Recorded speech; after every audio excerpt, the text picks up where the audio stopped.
প্ৰথমে আপোনালোকে এই ভিডিঅ'টো চাই লওক। এই ভিডিঅ'টো হৈছে আপোনাৰ উত্তৰ প্ৰদেশৰ এখন জিলা, য'ত আপোনাৰ 9 মে'ৰ দিনাখন মহাৰাণা প্ৰতাপ জয়ন্তীৰ উপলক্ষে হিন্দু মানুহৰ এটা ৰেলী ওলায়। আৰু সেই ৰেলীটো যেতিয়া মুছলিম মেজৰিটি এৰিয়াত যায়, তেতিয়া তাতে পাথৰ দলোৱা ষ্টাৰ্ট কৰে।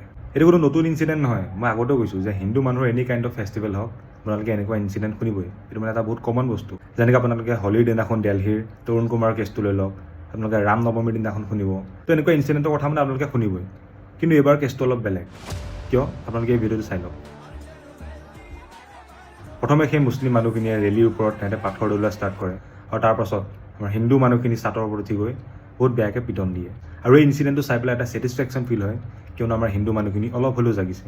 আগতে যেন হিন্দু মানুহখিনি শুই আছিলে, তেওঁলোকে বেলেগৰ ওপৰত ডিপেণ্ডেণ্ট আছিলে যে পুলিচ আহি পেলাই আমাক বচাব, গভৰ্ণমেণ্ট আহি আমাক বচাব। কিন্তু এতিয়া মানুহখিনিয়ে লাহে লাহে ৰিয়েলাইজ কৰিছে যে নিজে নিজকে নবচালে লাভ নাই।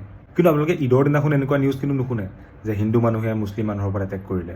আৰু মই এইটো ক'ব বিচাৰা নাই যে গোটেই মুছলিম মানুহখিনি বেয়া। তেওঁলোকৰ মাজত কিছুমান গ্ৰুপ আছে যোনবিলাক আপোনাৰ বেয়া চ'ৰ্চৰ পৰা ইনফ্লুৱেঞ্চ হয়, আৰু সেই মানুহখিনিয়ে ভাল মুছলিম মানুহখিনিকো বেয়া কৰি আছে।